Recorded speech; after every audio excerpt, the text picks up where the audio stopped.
আসসালামু আলাইকুম। চাঁপাইনবাবগঞ্জের এই হাটটার নাম হইল তর্তিপুর হাট। এইটা সপ্তাহে 2 দিন বসে, শনিবার আর বুধবার। এইখানে আর কি যেটা দেখছি আমার কাছে খুব অবাক লাগছে যে একটা ট্রাক গরু নামাইতে লাগে মাত্র 2 মিনিট। এইখানে কিছু একটা সমস্যার কারণে 4 মিনিটের মতো লাগছে। আমি কাইটা ছিঁড়া 3 মিনিটের মধ্যে আনার ট্রাই করছি, কিন্তু ওনারা অনেক ফাস্ট আর কি এইসব গরু নামানোর ক্ষেত্রে। আর এইখানে প্রচুর পরিমাণে বলদ গরুর আমদানি হয়। ইন্ডিয়ান এই সাদা বলদ গরুগুলো আমদানি হয়, ছোট ছোট লাল বলদ, সাদা বলদ, ওইগুলার আমদানি হয়। এগুলা যেমন বলদের মতো দেখতে, আর ওইগুলা একটু ষাঁড় টাইপের মতো দেখতে আর কি। ওইগুলা একটু মোটা তাজা হয়, এগুলার মতো তো শুকনা দেহ না, মানে চ্যাংরা না আর কি, একটু মোটা কাটা। মানে পেটের যে সাইডটা ওদের যেমন অনেক মানে ফিটফাট, তো ওই বলদগুলার একটু ফিটফাট নয়, ওই বলদগুলো একটু বড়, মানে ওইগুলাতে শরীরে মাংসের পরিমাণটা বেশি, আর এই বলদগুলাতে মাংসের পরিমাণটা কম হয়।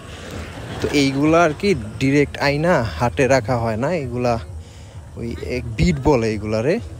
এই অনেকগুলা বিট আছে অনেক মানুষের, ওইখানে রাখা হয় আর কি কিছুক্ষণের জন্য। কারণ হাটে বেচা কেনা শুরু হয় বিকালে, ওই পর্যন্ত এই গরুগুলা যদি রোদে দাঁড়ায় থাকে, ওনাদের মনে হয় বা ওনারা রেস্ট নেয় আর কি। এগুলোগুলো বাইন্ধে হাটে রাখলে তো কাস্টমার আসবে, এইসব কারণে আর কি বিট ইউজ হয়। আবার আপনার গরু কিনে মানুষ ওইখানে রাখে, রাইখা জমায়, তারপর ট্রাক ভাড়া করে আর কি। যেমন একটা গরু কিনে তো ওইটারে তো আর হাটেই রাখবে না, ওইটারে বিটে এনে জমানোর পরে এই যে এই বিটগুলোতে এনে আর কি জমায়। এইগুলো হাটে যাবে, আবার এইগুলোই আবার এখানে বিক্রি হয়, এখানে আবার আসবে।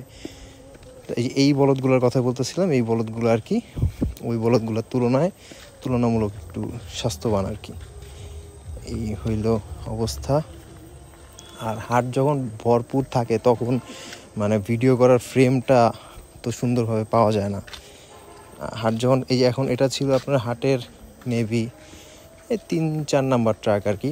প্রথম ট্রাকের ভিডিও আমি করছিলাম, মানে যতগুলো ট্রাক আছে ভিডিও করার ট্রাই করছি।